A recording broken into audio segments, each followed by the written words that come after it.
안녕하세요. 오늘은 공무원 퇴직 후 겪는 단점 3가지에 대해 말씀드려보도록 하겠습니다. 요즘에 MZ세대라고 하죠. 공무원을 들어가서 퇴직하는 사람들이 많아졌다고 요즘 뉴스에도 많이 나오는데, 마찬가지로 저도 공무원 생활을, 경찰 생활을 5년 가까이 하고 퇴직 후에 이제 체육관을 운영하고 있습니다. 그래서 요즘에 공무원에 대해서 많은 뉴스들이 많이 나오는데, 그런 분들에게 도움이 되고자 제가 먼저 퇴직한 사람으로서 퇴직하기 전에 이 정보를 알고 나오면 도움이 될 것 같아서 이 영상을 작성하게 되었습니다.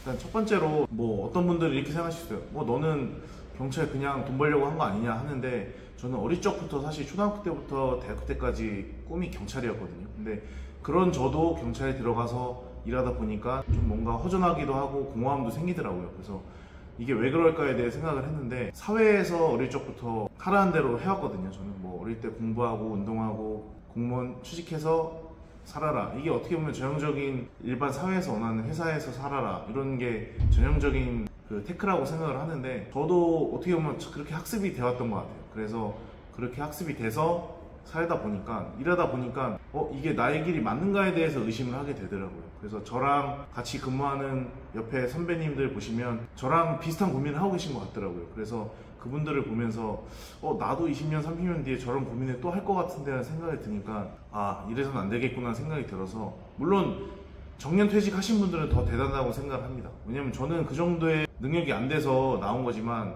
저는 좀 더 뭔가 내가 하는 만큼 가져가는 게 좋다고 생각을 해요. 근데 이건 사람마다 성향 차이가 있다고 생각을 하는데, 저는 그렇게 돼서 이제 경찰에 나와서 체육관을 차리게 됐습니다.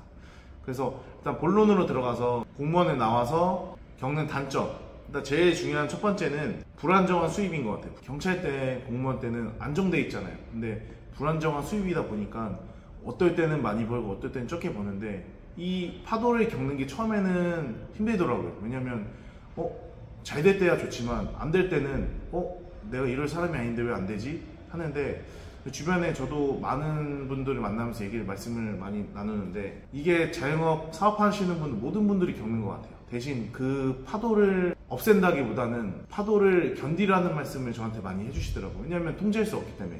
그래서 저도 그 얘기를 듣고서 최대한 내려놓고 그 파도를 즐기려고 하는데, 사실 쉬운 얘기는 아닌 것 같아요. 그래서 어쨌든 첫 번째는 불안정한 수입. 두 번째 단점은 모든 게 다 내 책임이에요. 무슨 말이냐면, 공무원 생활할 때는, 제가 제일 막내 때는 위에 팀장님도 계시고 선임배님도 계시고 더 상급자분들이 계셨거든요. 그렇기 때문에 모르는 건 물어가고 이거 어떻게 해요 하면 다 알려주셨어요. 그리고 힘든 일 있을 때는 도와주시기도 하고 했는데, 사회 밖으로 나와보니까 혼자 한 거예요. 그러니까 뭔가 나 혼자 이 일을 해결해야 되는 게 제일 큰 것 같아요. 그래서 체육관에 떨어진 쓰레기를 줍는 것도 나 혼자 해야 되고, 매출이 안 됐을 때도 다 내 책임인 거고, 책임의 실행도 내가 하지만 책임도 내가 한다는 게 가장 어떻게 보면 공무원과 대비되는 단점인 것 같습니다. 그래서 세 번째는 이거와 연관되는 건데, 이렇게 모든 일을 내가 실행하고 내가 책임하다 보니까 이 고민을 나눌 사람이 사실 많이 없어요.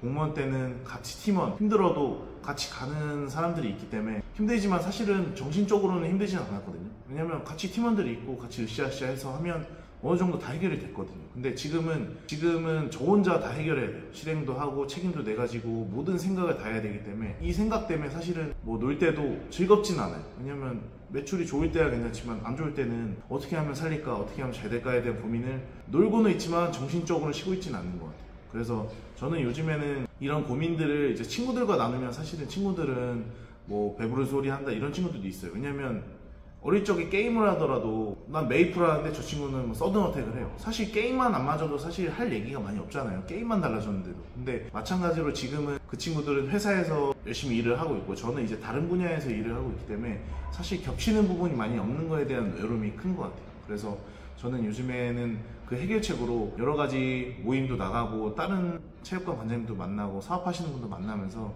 고충을 얘기하면서 이 외로움을 좀 풀고 있는 것 같아요. 그래서 지금까지 공무원을 퇴직 후 느끼는 단점 3가지에 대해 말씀드려봤는데, 사실 단점만 얘기했기 때문에 안 좋아 보일 수 있는데 여러 가지 장단점이 있어요. 그래서 그 부분들은 제가 다음 시간에 장점에 대해 이제 설명을 할 건데, 공무원 퇴직하기 전에 이런 부분들을 알고 퇴직하는 게 좋을 것 같아요. 뭐가 좋다 나쁘다의 개념이 아니라 이 부분을 알고 나오고 안 나오고에 따라서 더 많은 차이가 있는 것 같아서, 저와 같은 시행착오를 겪지 않았으면 좋겠는 마음으로 이제 이 영상을 찍었습니다. 더 좋은 자료를 보고 싶거나 더 좋은 팁과 영상들을 보고 싶다면 구독해 주시면 감사하겠습니다. 감사합니다.